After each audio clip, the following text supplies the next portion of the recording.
ku samu manyan rahotanni bisa jarida News TV. Barka da haka mai sauraro kuma sannu mu da ƙara kasancewa a cikin wannan tasha tamu mai albarka. Inda a yau ma muke tafi muku da wannan babban rahoton da yake jijjiga al'umma da dama. Rahoton da al'umma da dama suke ɗaga ayar tambaya a kansa tun daga cikin ƙasa har ma ƙetare ga baki ɗaya. Wannan batun juyin mulkin da ke kai kawo, wato batun juyin mulkin da ake ta wallafawa a kafafen sada zumunta da ma duniya ga baki ɗaya na cewa za a yi wa shugaban ƙasa Bola Ahmed Tinubu juyin mulki. Ga da cikakken rahoton kuma mai sauraro ka biyo mu a sannu.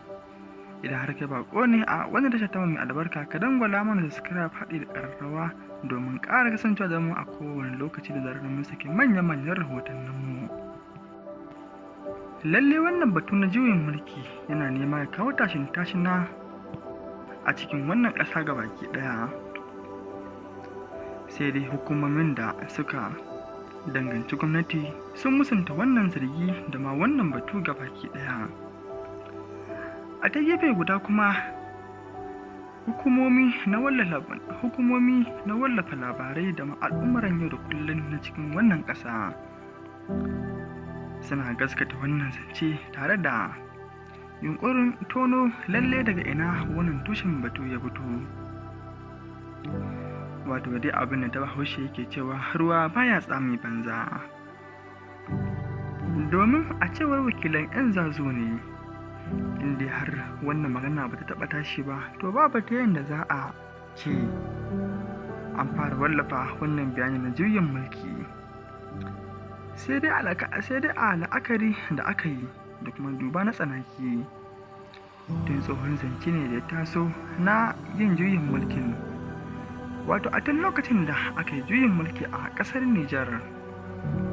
Wannan batu shi ma fara tashi a Najeriya, musamman ma a lokacin da shugaban ƙasa Bola Ahmed Tinubu ya shiga rigimar ECOWAS da ma Nijar.